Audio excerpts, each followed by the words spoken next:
was in that small, dingy eatery in Rome, a man with unusually bright, beady eyes. The man was brimming with restless energy, spitting here and there. He was prematurely bald, and when he talked, the words tumbled out fast like coins from a torn pocket. The man sidled up to Angelo asking for change for a florin and ended up sharing his food. Later, Michelangelo saw the beady-eyed man at it again.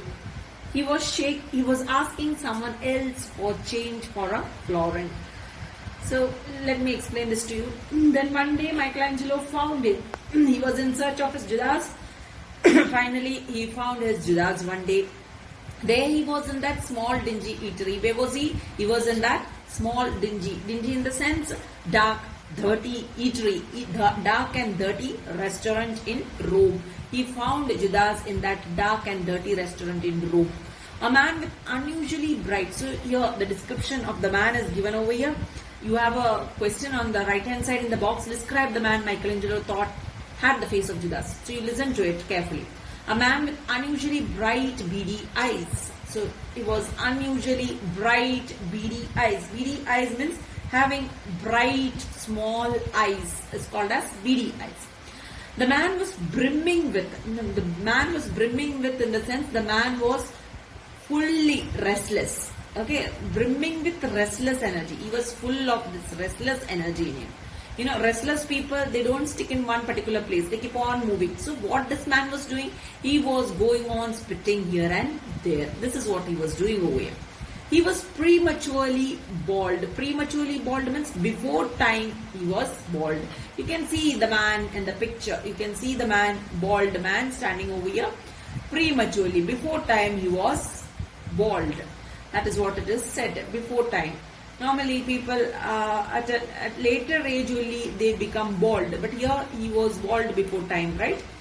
So prematurely bald, and when he talked the words stumbled out, and whenever he spoke something the words stumbled out. It came out like one after the other. Very soon the words came out, and so it was very fast. He spoke very fast. Tumbled out fast like coins from a torn pocket. From the torn pocket, how the coin fall, there won't be any control for the coins, isn't it? They'll keep on falling one after the other. If there are many coins in the torn pocket, it will fall one after the other very fast. So like that he spoke. That means he was very fast in speaking. This is what you can understand from here. The man sidled up to Angelo asking for change for a florin. So this man moved in a stealthy manner to Angelo. Like a thief he moved towards Michelangelo. Why? Asking up to Angelo, asking for change for a florin. So he was having a florin in his hand, and he went to Michelangelo asking for a change. So like a thief he went. Florin means old coin of Florence. It's called as florin, right? So he went and asked for change to him, and while he was asking change, what he did, and ended up sharing his food, he slowly started eating from Michelangelo's plate. Michelangelo was eating in the eatery. From that plate, this bald man started eating. Then after speaking to Michelangelo, he just came to Michelangelo for the sake of asking for a change, for a florin. And there he shared with Michelangelo's food, and slowly he moved to the next customer in the eatery. Michelangelo saw the beady-eyed man at it again. So doing the same thing again, right? Michelangelo saw this beady-eyed man repeating the same action what he did near Michelangelo, going to the next customer, asking for a change for a florin, and then ending up sharing that customer's food. This is what he did with Michelangelo. Same thing he repeated with other customers. So that was the trick. He can eat without paying for the food like this. So that was a technique used by this bald man. So he was asking someone else for change for a florin. Now you might have got the answer to this question. Describe the man Michelangelo thought had the face of Judas. So you can easily describe. Description is given over here. I don't think so that I have to give you this, right? Because Michelangelo found this man in the eatery. You can say that one day he was a man with unusually bright, beady eyes. All these things you can use over here. He was restless. That is another important point you can speak over here. He was cheating. That is another point you can understand. And he was cheating people for food. He was partially bald, right? He was partially bald. You can see in the picture, and he spoke very fast. So all these points you can include in your answer. Let us move to the next page. As Michelangelo watched the man, he realized that this was how the man tricked people for food. He would ask someone for change for a florin as an excuse for sharing their food.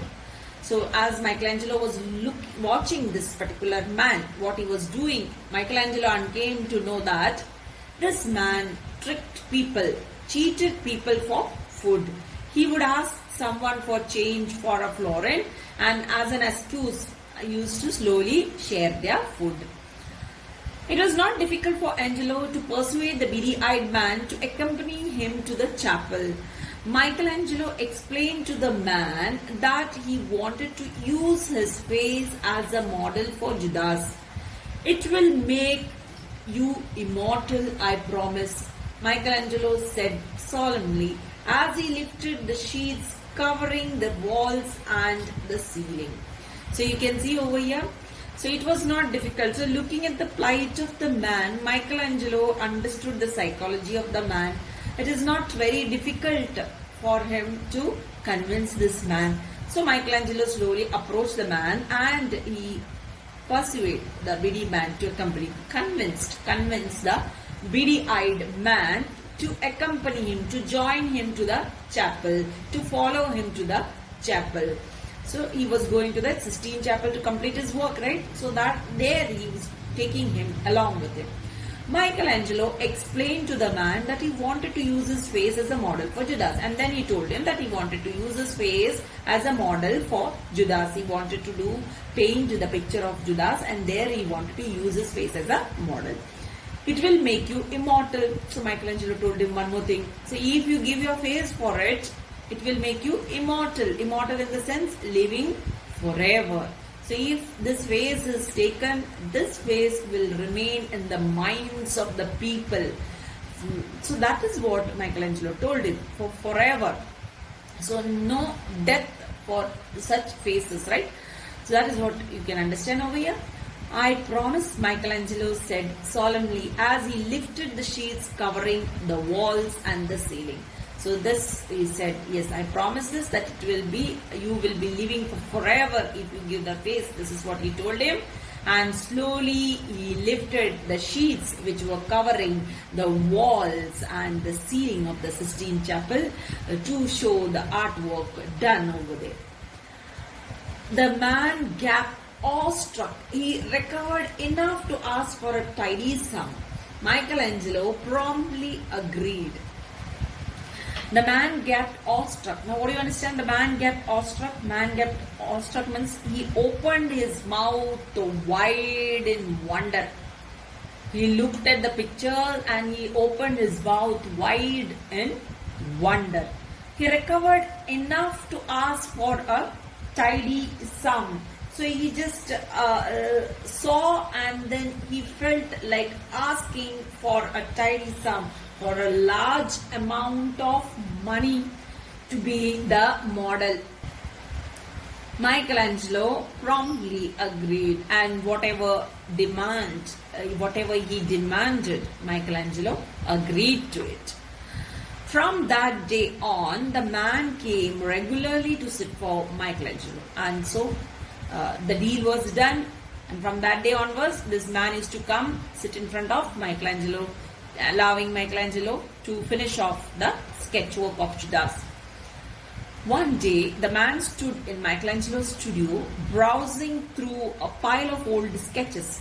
Suddenly, he paused at the picture of the urchin from Bologna. Who is this child? He asked. So you can say, one day it so happened this man stood in this studio where Michelangelo was doing the sketchwork of Judas. There he stood browsing through a pile of old sketches. So there was a pile of old sketches. Pile means kept one above, the sketches kept one above the other. So going through these pile, as he was going through this pile, suddenly something caught hold of his eye. What he saw over there, he paused at the picture of the urchin. So all of a sudden he happened to see the picture of the urchin from Bologna. So he saw the picture of the urchin from Bologna. Who is this child? So this was the question asked by this man. Now this question is asked by the bald man. To whom? To Michelangelo. Who is this child? He asked Michelangelo. So on this, Michelangelo replied, he used to live in Bologna many years ago, Michelangelo said. I gave little Jesus the face of this child. So this was Michelangelo's reply. So Michelangelo said, this little boy used to live in Bologna many years back, he said. And I gave this little boy's face for little Jesus. So this is how I have done the work. This is what Michelangelo told the man. So on this, the man said, do you remember the child's name? So he asked, this bald man asked Michelangelo, do you remember that child's name whom you have used for the face of little Jesus? So he says, yes, Marcelloni, said Michelangelo. Michelangelo said, yes, I do remember his name. His name is Marcelloni. Marcelloni, said Michelangelo. The man smiled. He rolled up his sleeve. There was a name tattooed on his arm, Marcelloni. I am the child, and the man said, he whose face you are giving to Judas today. You see, the man smiled at us when Michelangelo said that yes, Marcelloni. So the man smiled. What he did, he slowly rolled up his sleeve of the shirt what he was wearing. He rolled it up. So there was a name tattooed. So he was having a tattoo, and in that tattoo was the name on his arm. Right, and that name was Marcelloni. So what he wanted to prove over here, to show Michelangelo that he himself was Marcelloni. Right, so he says, I am that child. He says that I am that child. See how strange it is, right? Michelangelo had used the same child as the positive character of the painting what he was doing, that is little Jesus. And today the same face he is using back over there as the negative character Judas. So see how strange it was, right? The man said, he whose face you are giving to Judas today. So I am the man, Marcelloni, whose face once upon a time you used for little Jesus. And today I am the same person whose face you are using for Judas. This is what he said. So with that, we come to an end of this lesson, Michelangelo. Thank you very much.